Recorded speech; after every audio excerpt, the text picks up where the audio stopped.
Top of the top, off your back and on your feet. It's each one teach one, ain't no time to sleep.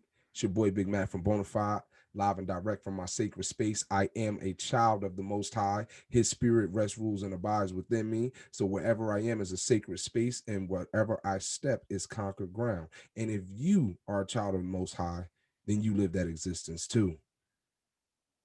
Shout out to all my trucker brothers and sisters out there, man, running the road warriors, the knights of the highway. Shouts out to y'all, man. It's been a long time, and I appreciate each and every one of your calls, every one of your concerns, every one of your prayers, every one of your welfare checks. I appreciate you guys, man. My Facebook family, it has been a long time since I've seen you. What up? Yes, I'm back. I'm still alive. I'm in the flesh. Had a lot going on. That is not why I got off of Facebook. I actually was kicked off of Facebook. Uh, I don't know. They put me on punishment or whatever, but apparently someone called or not called. They reported that I was not a real person. They wanted to verify my identity. I sent them the credentials, and they never let me back on Facebook, man. So I ended up just taking a hiatus and sat back for a while, because most of you guys who know me, you know that I wasn't even a social media person anyway. And if you look at everything that's going on right now, I had great reason to be paranoid, and I still have great reason to be paranoid. I'm gonna let you know something. I just sat up here, yo, for probably about 30. I'm kind of pissed right now. So y'all gonna get the condensed version of this, because I just sat up here for probably about 30 to 40 minutes, bro, talking into this doggone microphone and wasn't recording shit. I I looked at it, I was like, okay, let me see how much I'm not even recording. I was like, oh my gosh. And I was like deep in on a good story. So either way, what I was explaining to y'all, but y'all didn't know I was explaining to y'all because I wasn't recording, was why the name each one teach one for the channel. So I'm gonna rewind a little bit. I'm gonna because a lot of people who are gonna see this video, you don't even know me. You don't know how I got here. So I'm gonna tell you, man. I'm gonna break it down just a little bit for you. Like I said, you're gonna get the condensed version. But I started dealing with social media earlier this year around the pandemic.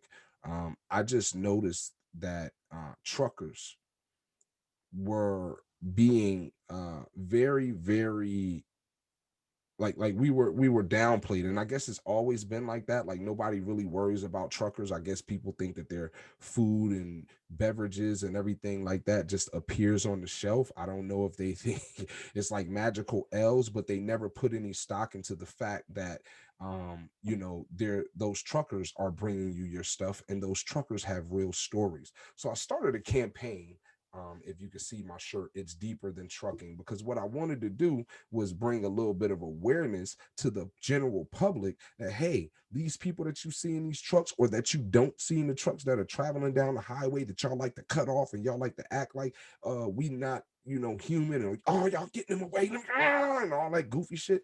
We have stories. We have wives at home that are lonely without us. We have children who are missing us for their recitals and in their football games. We have people that are on chemotherapy. They have cancer. We have people that have all sorts of things going on, and you guys just take us for granted and take the service that we provide to this country for granted. And I didn't like that, man. I really didn't like that, because I am a firm believer that as important as the military is, the trucker is right there. My saying is that the military protects the freedoms of America, but the truckers provide the freedoms of America. Jimmy Hoffa famously said that if you got it, a truck brought it. This chair that I'm sitting on, this mic that I'm talking on, this computer I'm recording on was brought to a store near you by a trucker. Salute to all the truckers, man. So during the pandemic, you guys, the general public, came to rely heavily upon us. And it didn't seem like we were getting our just due, and some people were getting depressed because, as you can imagine, not being able to see family now is not even a choice. It's not because you're on the road, it's because you're on the road and you might have contracted this pandemic disease So people are like, nah, I don't want you to come home. I mean, you had people who were working in healthcare, who weren't even sleeping in the same beds as their spouses. Who knows if they were sleeping in the same bed before, right? Because marriages, people be tripping. But I'm saying it was even harsher for a trucker. Nobody took that into account. The sacrifice that we had to make on top of the sacrifice we were already making. And it was burning my grits. And if anybody know anything about grits, the worst thing you can do is serve somebody some god dog burnt grits. You don't serve nobody no burnt grits. If you don't know how to cook them, then stay the hell out the kitchen. But you don't serve nobody no burnt grits. And my grits was getting burnt, and I was concerned for my brothers and sisters who run the road so hard and heavy, who make these sacrifices, who leave their families day in and day out. Contrary to popular belief, being a rapper is not the most dangerous job in America. Being a truck driver is the most dangerous job in America. Look it up. Stats proves themselves. Men lie, women lie, numbers don't. So all of these men and women making this great sacrifice, and they're feeling depressed. They're feeling depressed because nobody's saying thank you. They're feeling depressed because nobody is recognizing the sacrifice that they make. They're feeling depressed because they got to work so hard for people who are so unappreciative of the service that they provide to this country.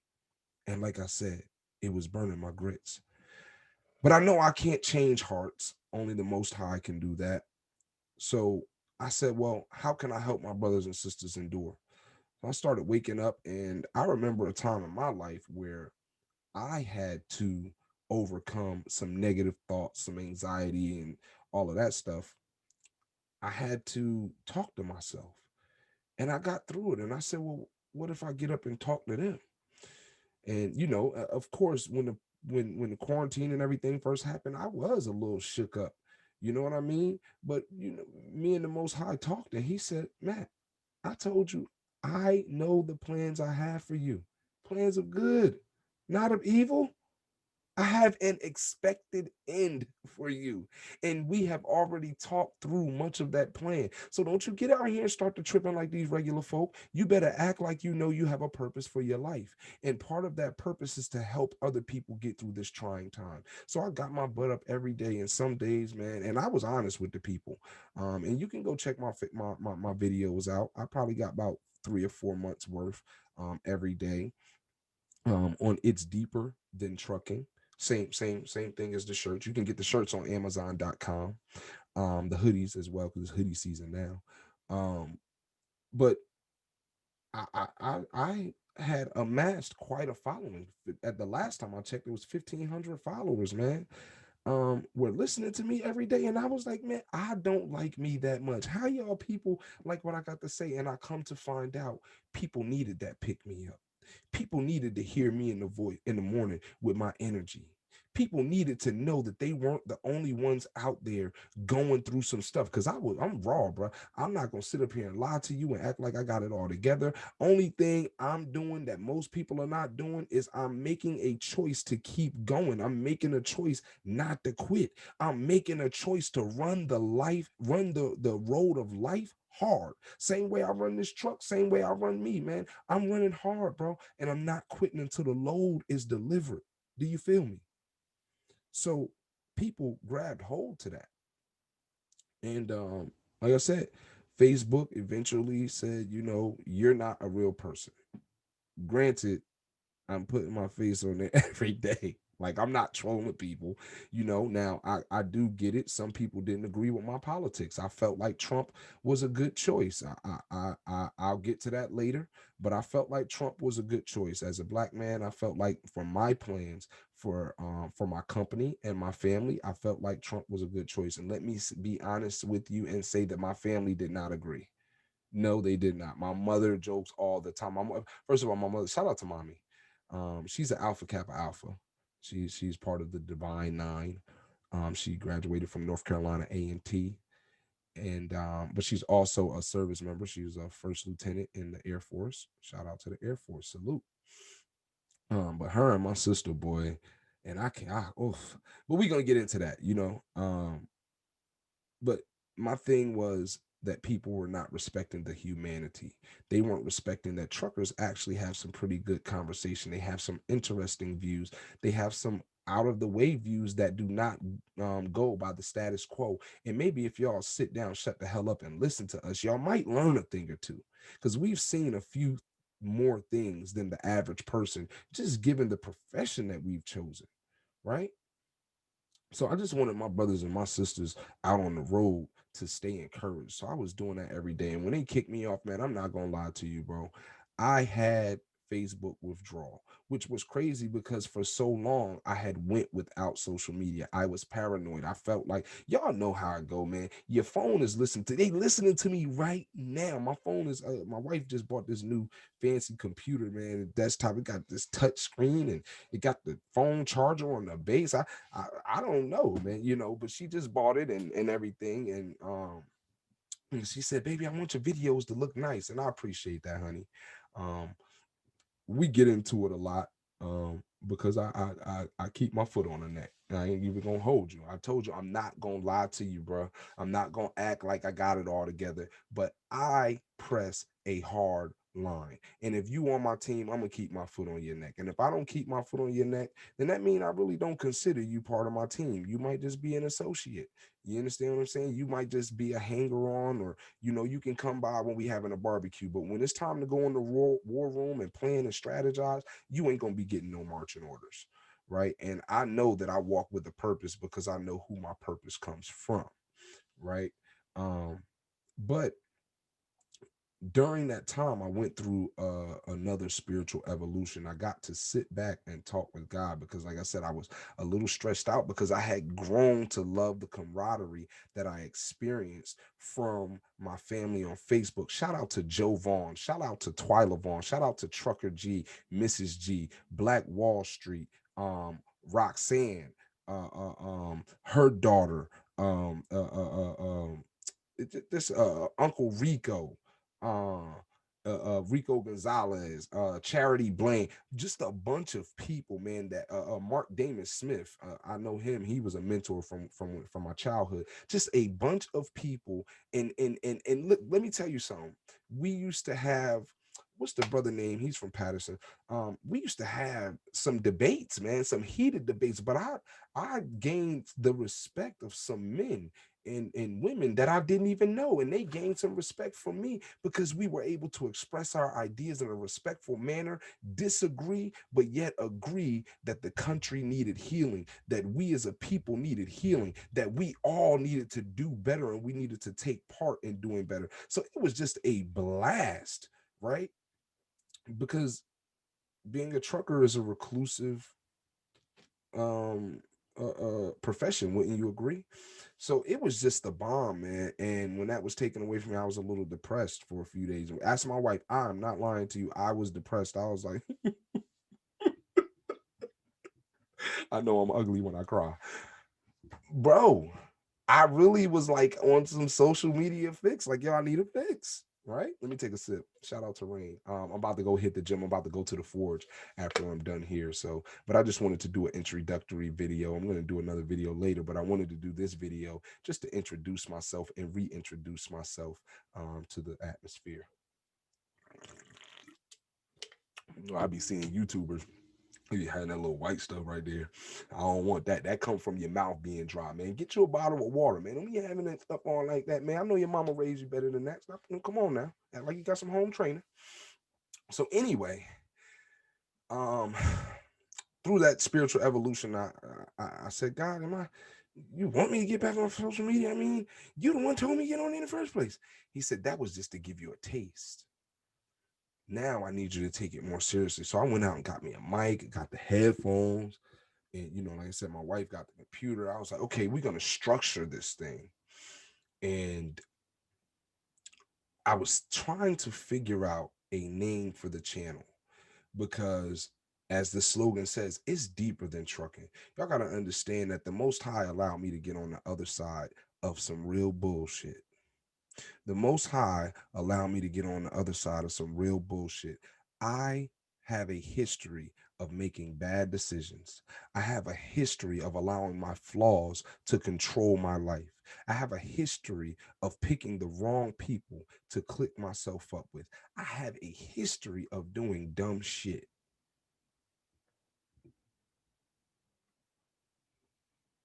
That's my history.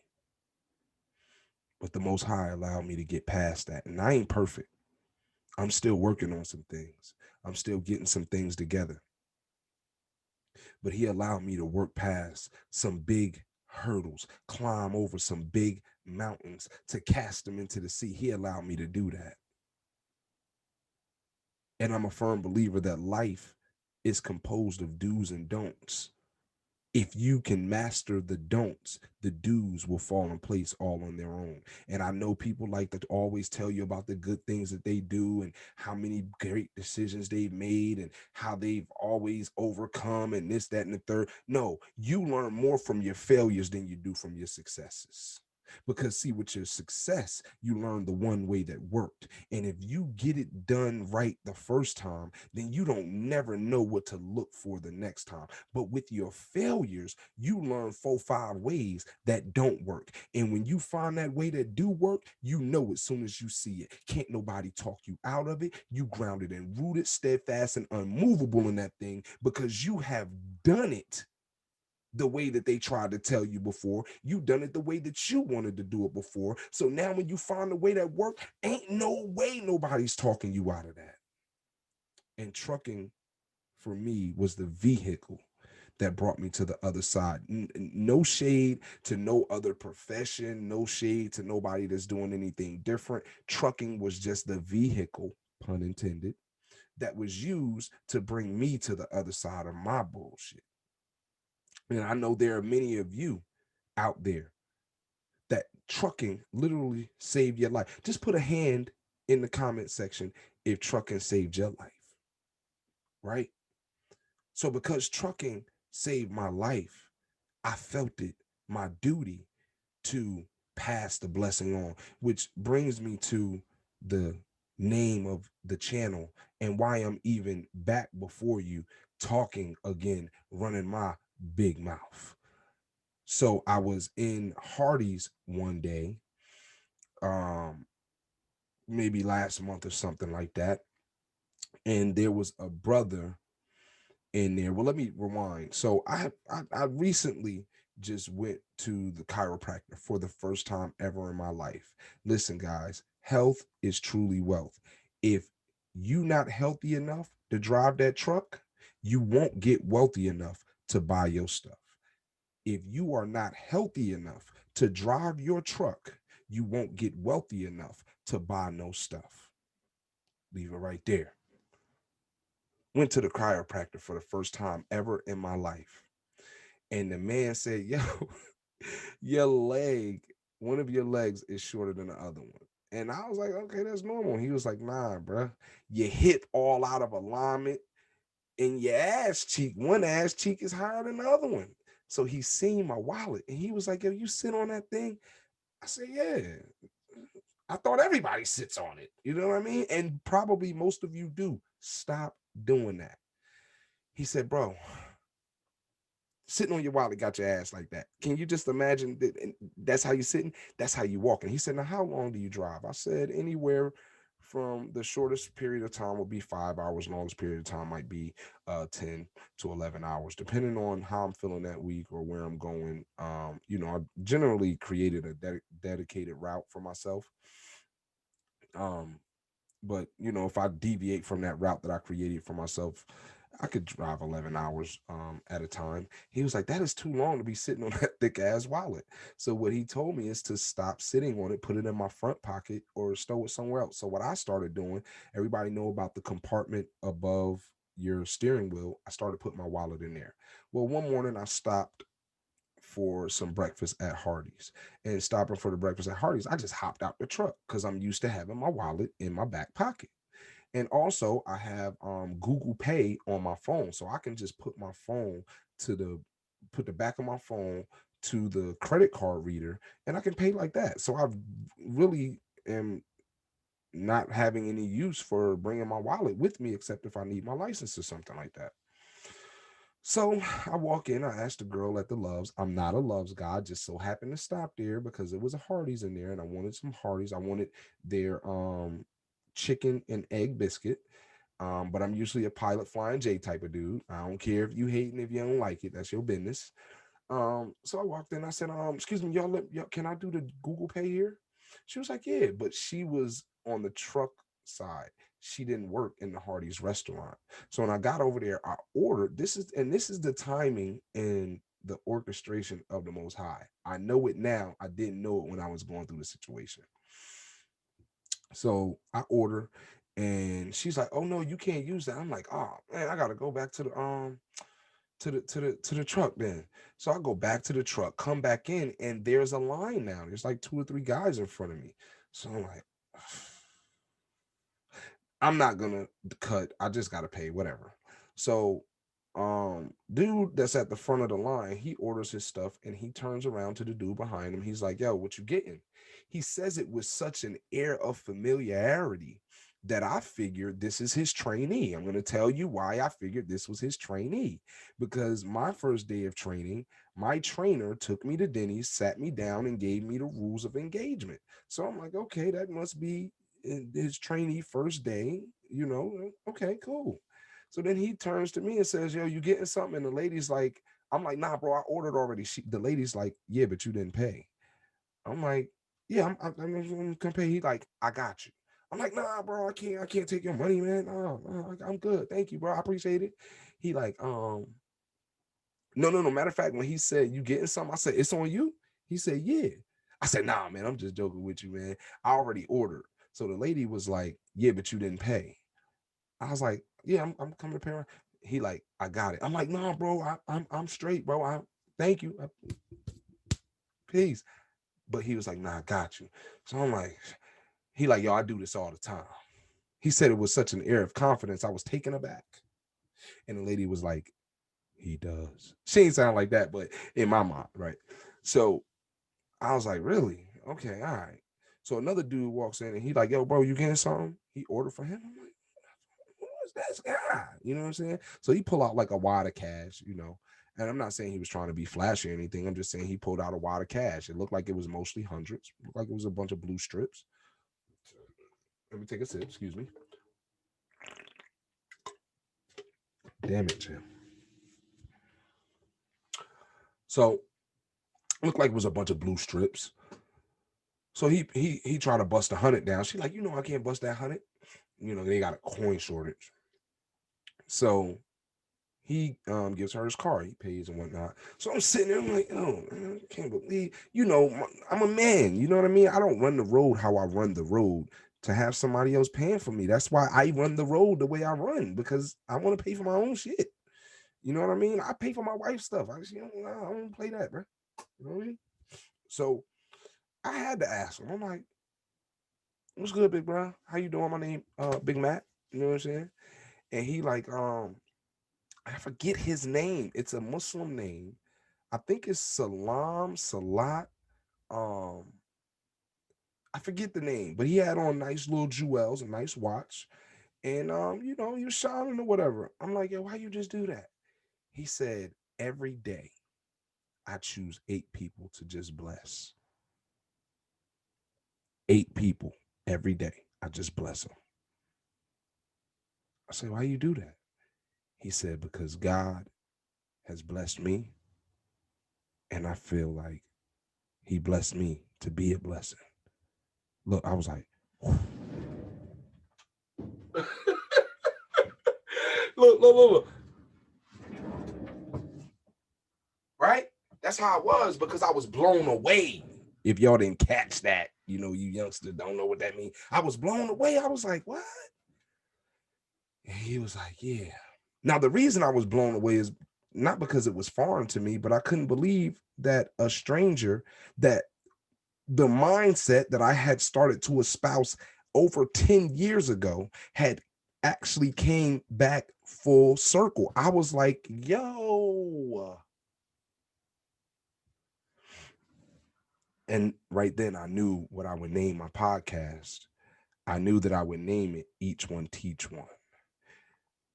I named it Each One Teach One because one of the foolish decisions that I made, was I got tangled up with some pretty bad folks, to say the least. I moved to New Jersey in 1993 from North Carolina, country boy. I wore red shorts, with the tall can socks with the red lines at the top. Y'all know what I'm talking about. Yeah, I thought I was cool. And 1993 was also the year that the UBN, United Blood Nation, was started in New York. And if anybody knows anything, the five boroughs of New York are literally 10 minutes away from Paterson, New Jersey, which means we were one of the first places to get hit hard when the Bloods from New York started to spread out. Long story short, um, later on in life, obviously not in the third grade, but later on in life, I found myself being a part of that movement, of that structure. Right today, I'm no longer an active member, but at that time, there was a time when I was very active, when it consumed my life, it consumed my soul, and it consumed my spirit. It was what I thought I was supposed to be doing. And that life led me to being incarcerated twice, right? So I'm not going to focus on that. I want to focus on how I got to um, the title of this podcast, or the title of this channel, Each One Teach One, right? And why it says Bonafide Trucking Presents. Bonafide Trucking is the name of my trucking company, and trucking is the vehicle that God used to bring me to the other side of the bullshit and the wrong decisions that I made in my life. Each One Teach One is a phrase that we used all the time to bring down the defenses and the ego of another brother when the homie had to do something, because it was a saying, man, you can't deny blood. If the homie asked you for something, you couldn't deny him what he asked you for. And to bring down that defense, because some homies would just see you in need and be like, yo man, here, I, blah blah blah. And with humility, because a lot of us came from broken homes, a lot of us came from not having shit. And to see that was a level of love. I don't care what you say, it was a level of love, right? It was a level of love that came at a heavy price, but a level of love nonetheless. And we took it for that, and we didn't take it for granted at that time in the 90s. We didn't take that love for granted. So a brother would see that and say, man, look, don't even trip, man. Each one teach one, homie. Right? So I felt like, and what that said was, what we were saying when we would say those words is that I'm helping you, not because I know I'm gonna need you, but I know that when I need you, you're gonna be there for me. It passes the blessing along. You understand what I'm saying? It passes the blessing along. So fast forward to when that philosophy was introduced into my life. I was in a cell with a man by the name of Rick Buccelli in Camp Hill. Uh, that's the reception center. When you go into state prison in Pennsylvania, shout out to all those guys that's out there, man. Those of you who don't deserve to be there, God sees it and He is remedying your situation. Just hold on. Those of you who do deserve to be there, cry out to God for forgiveness. I'm telling you, man, there's no place that you've went that He can't go. So either way, we in the cell, and Rick dug me because I knew how to pronounce his name. People usually said, because his name was spelled Bucceli. And one thing that I knew from growing up in South Jersey around a lot of Italians was that a lot of their last names, usually if your last name ended with a vowel, you're Italian. So I also knew that two C's actually was pronounced with a CH sound, right? So I said, what's up, Mr. Buccelli? He was an older guy. And he was like, how you know that? How you say my name? I told him, my background and everything. He was like, wow. So we would watch TV, together. And one night this movie came on, and it looked corny as hell. All white people in the movie, no black people. I think it was one black dude, and it's crazy because the one black dude in there was a freaking robber, yo. It's See? But either way, man, me and Rick sitting there watching it, and the name of the movie was Pay It Forward. And I want to take a moment right now to uh play you guys a clip of Pay It Forward, right? Because they can explain the philosophy a little bit better than I can. And then after the clip is about 9 minutes long. Bear with me, man. If you can. Um I'm gonna play it, but I want you to grasp this thing, the philosophy, and why I'm doing what I'm doing. So without further ado, let's get to this. Pay it forward.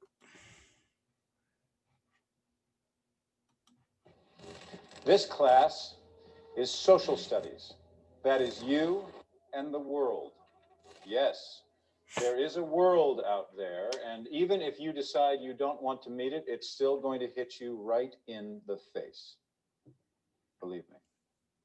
So, best you start thinking about the world now and what it means to you.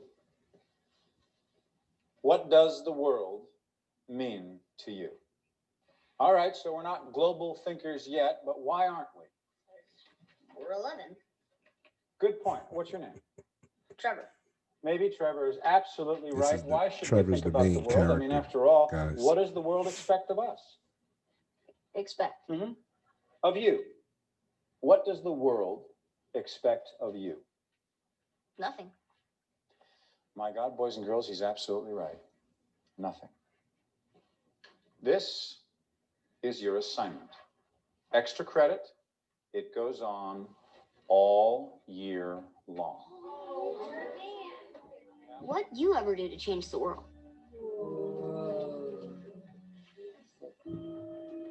Well, Trevor, I get a good night's sleep. I eat a hearty breakfast. I show up on time.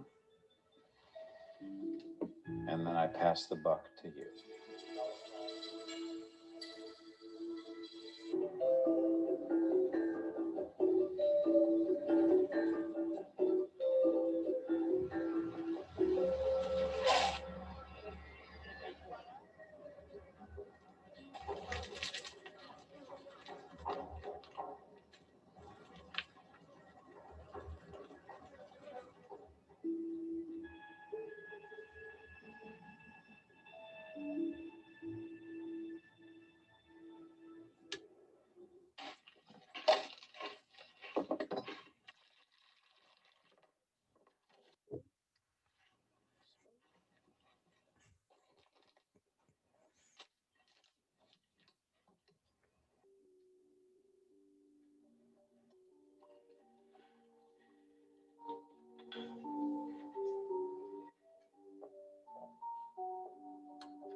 Mom? My friend's coming in to take a shower, okay? Okay. What is that supposed to mean? What do you think it means? Why don't you tell me what it means? You're sneaking it. Not sneaking anything. Okay. Trevor. Kids see everything, Wanna man. lie? No, I don't want to lie to you. I want to talk to you. I want you to sit down for 1 minute. Hey, it's Jerry. You get out. Come in and Okay. take a Get shower. out of my house. Thanks I said, a lot. What? Get out. It's okay to let a strange man into my He's bathroom. my friend. What? You can't have a friend like that. My assignment. What assignment? You won't get it. Mr. Simonette will get it. Who's Mr. Simonette? Hey, I'm talking He's to you. my teacher.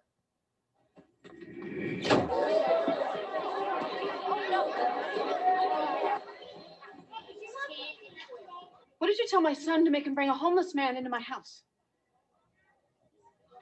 It's an assignment I give out at the beginning of every year to inspire. I don't expect them to actually change the world. This is my kid. You don't know him. You tell him he can do something, he's going to believe you. And when he can't, it's going to wipe him out. Jesus. You are really something. Thanks. I appreciate the euphemism. I've always wanted to be something. Swear to Please God. don't shoot. Please, What are you doing on my truck? let me show you. What is going on with you and my son? We wanted to help somebody, wanted to get somebody back on their feet, so Looks to me like you got yourself a little problem. I can lick it. You ever been on the street? Well, you can't know. Not until you're looking at a dumpster. But when you climb into that thing for the first time, you pull those newspapers over you, that's when you know that you've messed your life up. Somebody comes along like your son and gives me a leg up. I'll take it. Even from a kid, I'll take it.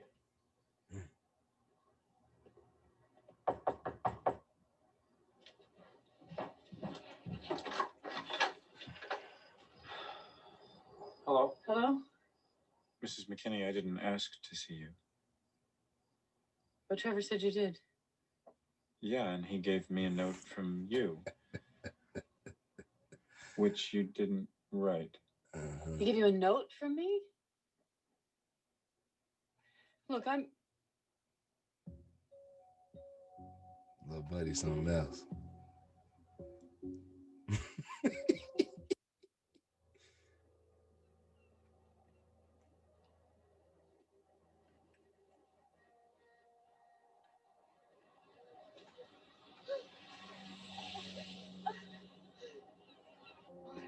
What?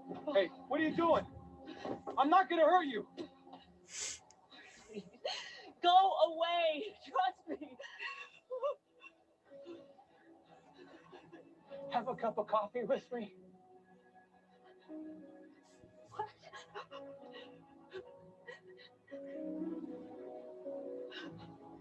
Do me a favor. Save my life.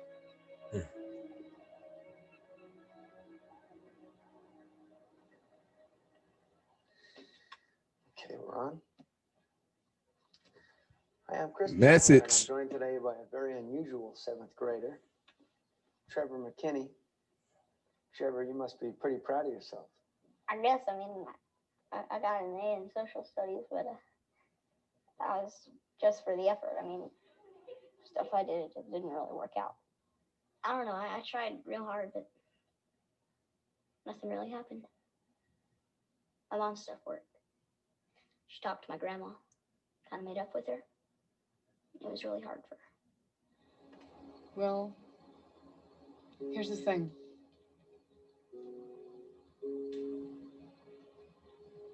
I forgive you.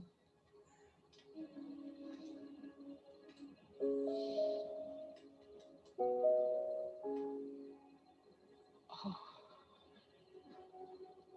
It was great for me, because my grandma came to my birthday party, and I had really missed her.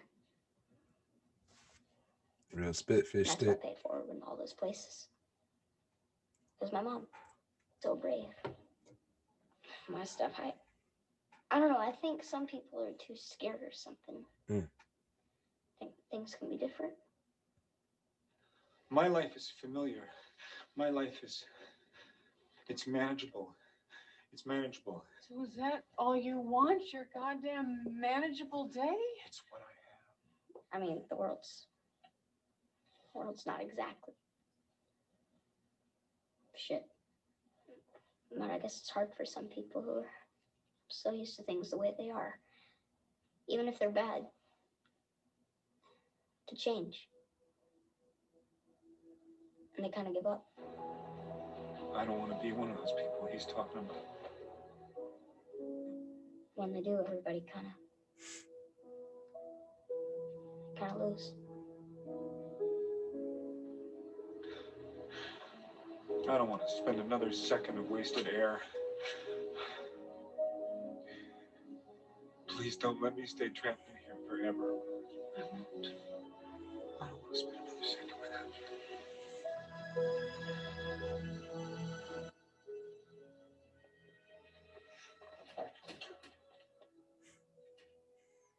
Come on, big bro. thirsty ass. It's like your big chance to fix something that's not like your bike. You can fix a person. Is that what you want for your birthday? Everybody to pay it forward? I can't ask for that. Sure you can. Why not? Wouldn't work. Why?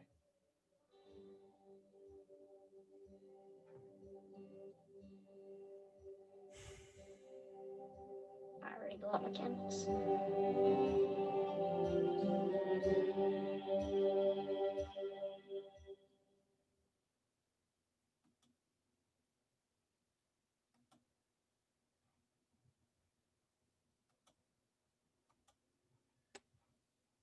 Hey, man. So this is a spoiler alert because I have a feeling somebody's gonna go and watch that movie. Um, the kid dies in the end, and it makes me think of all the people who have helped us as humans make right turns and left turns on the road of evolution to get to where we are now. They've all had to give their lives, sort of like a seed that God planted. Well, we know that a seed must first go into the ground and die before it can produce fruit. And little bruh had to go into the ground and die before his vision could be manifested. When I saw that movie changed my life. It didn't change it right then. It was a philosophy that I always held on to, but I never put it into action till years later. The difference between each one teach one and paying it forward is each one teach one was rooted in selfishness. And I'll tell you why it was rooted in selfishness, because we recycled blessings. We recycled lessons. They never made it outside of the circle. Instead, they stayed inside of the circle. It wasn't a spiral. See, a spiral starts off with one dot, goes in a circle, and the circle gets bigger and bigger and bigger. Each one teach one just went in a circle. Paying it forward. It's no recycling blessings. You give the blessing away knowing that your next blessing is on the way. I don't have a bunch of money. I don't have a bunch of cars. I live a pretty decent life. Trucking has, as I said before, got me on the other side of my bullshit. But I do have, as I spoke about before, a history of failure, bad decisions. And that experience is what I offer. I'm not a trucker's trucker.